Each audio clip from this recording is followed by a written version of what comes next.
तो last episode के and में एलेक्स ने वो मेडिकल फर्नेस को उठा लिया था, जिसकी वजह से उसकी याददाश्त वापस आने लगती है। जहां हमें पता चलता है कि कुछ सालों पहले एलेक्स के दादाजी उसकी प्योरिफिकेशन के लिए एक खास तरह की एनर्जी लेने के लिए खतरनाक पहाड़ों में गए थे, लेकिन बहुत समय होने के बाद भी वो वापस नहीं लौटे।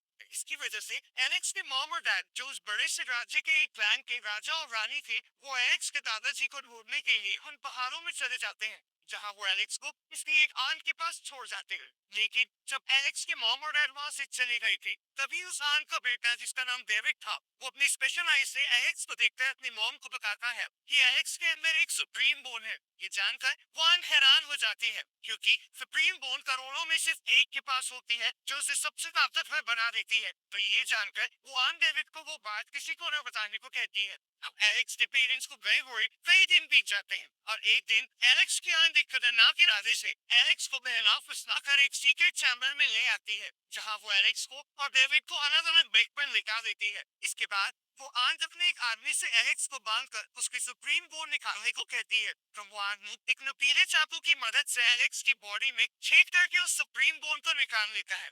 लेकिन इसकी वजह से एलेक्स को बहुत दर्द होता है, क्योंकि उसे बेहोश तक नहीं किया गया था। इधर उन सबको ये करते हुए एक नैन्सी नाम की बच्ची देख लेती है, जो एलेक्स के परिवार की ही बच्ची थी, और अब वो घबराकर किसी को बुलाने वहां से चली जाती है। इधर वो आदमी सुप्रीम बोन निकाल कर डेविड के अंदर डालने लगता है, क्योंकि वो आंट अपने बेटे को सबसे ताकतवर इंसान बनाना चाहती थी, ताकि उसका बेटा पूरे साम्राज्य पर राज करे। अब जब वो आदमी ऐसा कर ही रहा था, तभी वहाँ एलेक्स के नाना जी आ जाते हैं और उस आदमी को मारकर उस आंट का गला पकड़ लेते हैं। तो डेविड अपनी गर्दन पर चाकू रख कर कहता है कि मेरी मॉम को छोड़ दो, नहीं तो मैं खुद को भी मार लूंगा। ये देखकर वो गुस्से में दोनों को अपने सबसे बड़े पूर्वज के पास ले जाते हैं, जो सभी कैंस का फैसला करती थी, जहां वो उस आंट को जान से मारने की गुजारिश करते हैं। जिस पर डेविड के पिता, जिसका नाम लुइस था, जो एलेक्स के पिता का भाई भी था, वो कहता है कि अब तो वो बोन ट्रांसफर हो चुकी है, तो प्लीज आप ऐसा मत कीजिए। तो एलेक्स से नाना जी बोलते हैं कि कम से कम मेरे पोते के सुप्रीम बोन वापस कर दो। ये सुनकर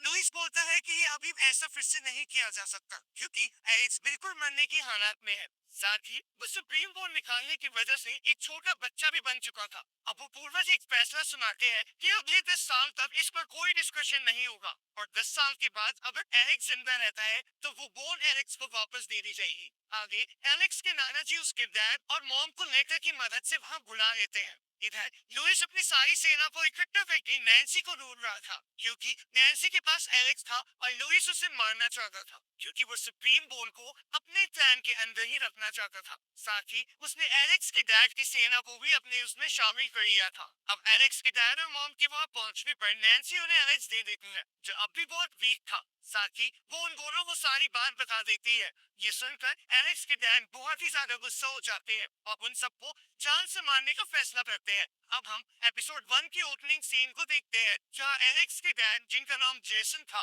वो एलेक्स को गोदी में लेकर सबको मारने के लिए आगे बढ़ रहे थे, पर वो सारी सेना उन्हें रोकने लगती है। पर जेसन उनमें से आधे से ज्यादा को एक ही झटके में खत्म कर देता है। ये देखकर लुइस उसे रोकने के लिए बोलता है, क्योंकि अब तो बोन ट्रांसफर हो गई थी, लेकिन जेसन इसके लिए नहीं मानता। तो लुइस उसे रोकने के लिए उससे लड़ने लगता है, लेकिन लुइस उसे नहीं रोक पाता।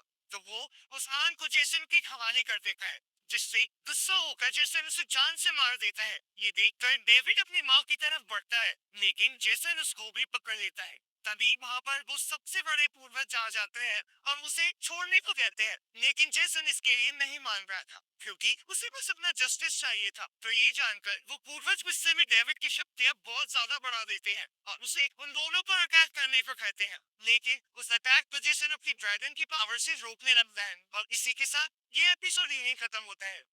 तो एपिसोड 8 की शुरुआत में एलेक्स शेन से पूछता है कि बाद में मेरे पेरेंट्स का क्या हुआ, जिसपे शेन बताता है कि वो दोनों उस अटैक से बचकर अपने पूर्वजों के घर यानी स्टोन विलेज में आ गए थे, जहां गायनियों की स्पिरिट ने तुम्हें फिर से ठीक कर दिया था। लेकिन वो दोनों दोबारा कोई रिस्क नहीं लेना चाहते थे, क्योंकि लुइस की सेना अभी भी उनके पीछे थी, इसलिए वो तुम्हें मुझे देखकर दूसरे पूर्वज के घर चले गए थे। इस सुनकर एलेक्स कहता है कि मुझे भी अपने पेरेंट्स के पास जाना है। तो शेन बताता है कि वो जगह बहुत दूर है, तुम बचाओ नहीं जा सकते, पर एलेक्स इसके लिए नहीं मानता। तो एलेक्स की भावना को देखकर शेन भी उसके लिए मान जाते हैं, लेकिन वो उसे एक चमकता पत्थर देते हैं और कहते हैं कि एक समय गॉड और ये चमकता पत्थर आसमान से आए थे, जिस पर गॉड भी स्पिरिट एलेक्स को कहते हैं कि उस चमकदार पत्थर पर एक खास कल्टीवेशन टेक्निक है जिसे तुम आने वाले समय में सीख जाओगे। साथ ही वो कहती है कि भले ही तुम्हारे पास वो सुप्रीम बोल ना हो, लेकिन हमेशा याद रखना कि हर चीज का पुनर्जन्म होता है।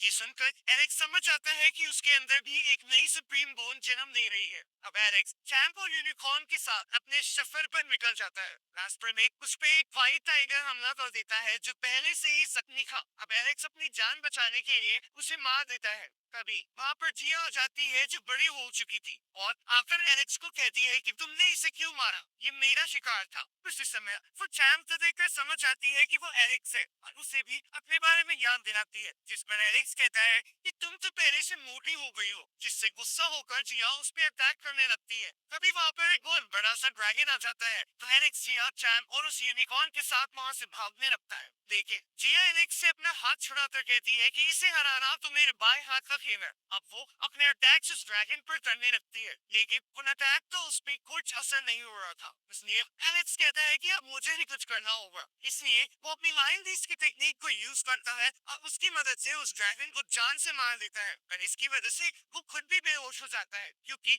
लाइन बीस्ट की टेक्निक में बहुत एनर्जी यूज होती है। अब थोड़ी देर बाद जब उसे होश आता है, जियो उसे एक अंडे के अंदर का लिक्विड पीने को देती है, पर एलेक्स कहता है कि मैं ऐसे नहीं कर सकता, क्योंकि मैंने जायरो से वादा किया है कि मैं अंडा नहीं खाऊंगा। सुनकर जिया पूछती है कि ये जायरो कौन है, जिस पर एलेक्स उससे मजे लेने लगता है कि वो एक बहुत ही खूबसूरत चीज है। तो जिया जेलेस में गुस्सा होने लगती है। कभी चैंप एलेक्स को बताता है कि जिया उसके लिए वो एक बड़ी मेहनत करके लाई है। ये जानकर एलेक्स उस एक को पीने लगता है, साथ ही वो जिया को भी मना लेता है। थोड़ी देर बाद हम चैंप और उस यूनिकॉर्न को खेलते हुए देखते हैं। तभी वो अंडे का शेर चमकने लगता है, जिसकी वजह से वो अंडे वाली बर्ड वहाँ आ जाती है और उन सब पर हमला कर देती है। तो एलेक्स उन सबके साथ वहाँ से भागने लगता है, जहाँ भागते भागते वो सब एक नदी में गिर जाते हैं और बहते हुए थोड़ी दूर आकर बेहोश हो जाते हैं। और इसी के साथ ये एपिसोड यही खत्म होता है।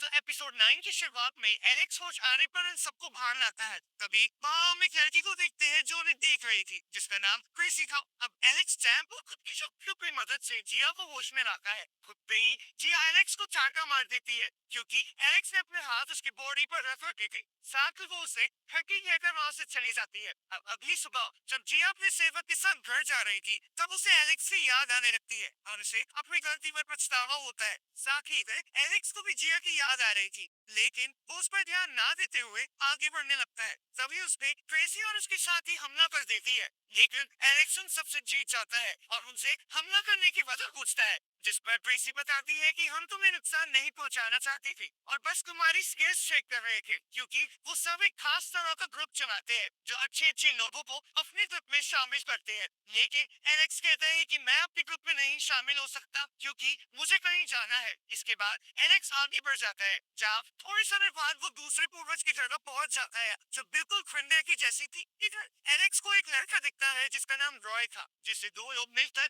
परेशान कर रहे थे, क्योंकि वो किसी ओल्ड मैन के लिए दवाई लेकर वहाँ से जा रहा था। ये देखकर एलेक्स उन्हें वहाँ से मारकर भगा देता है। तभी उसे एक कबूतर देख लेता है और जाकर ये बात एक आदमी और उसकी बहन को बता देता है जो लुइस डिक्लैन सही थे। ये जानकर वो दोनों एलेक्स को मारने के डिसाइड करते हैं। इधर रॉय उस ओल्ड मैन को दवाई दे देता है, जो देखकर एलेक्स पहचान जाता है कि वो उसके दादाजी हैं, जो एलेक्स को देखकर हैरान हो जाते हैं। अब एलेक्स उन्हें कहता है कि आप चिंता मत कीजिए, मैं यहाँ आ गया हूँ, अब आपको कोई परेशान नहीं करेगा। तो एलेक्स के दादाजी उसे कहते हैं कि हम कई सालों से यहाँ रह रहे हैं, लेकिन लुइस के सर्वेंट हमें हमेशा टॉर्चर करते रहते हैं। साथ ही उन्होंने मेरे सेवक रॉय की भी एक टांग तोड़ दी है। ये सुनकर एलेक्स उससे माफी मांगता है कि वो कुछ नहीं कर पाया और दादाजी से अपने पेरेंट्स के बारे में पूछता है, जिस पर उसके दादाजी बताते हैं कि तुम्हारे पेरेंट्स टाइगर माउंटेन पर तुम्हारे लिए एक जड़ी बूटी लेने गए थे ताकि तुम जल्दी से ठीक हो जाओ, लेकिन वो माउंटेन बहुत खतरनाक है, जिसकी वजह से वो आज तक वहां से वापस नहीं लौटे। अब एलेक्स उन दोनों को स्टोन विलेज ले जाने की बात करता है।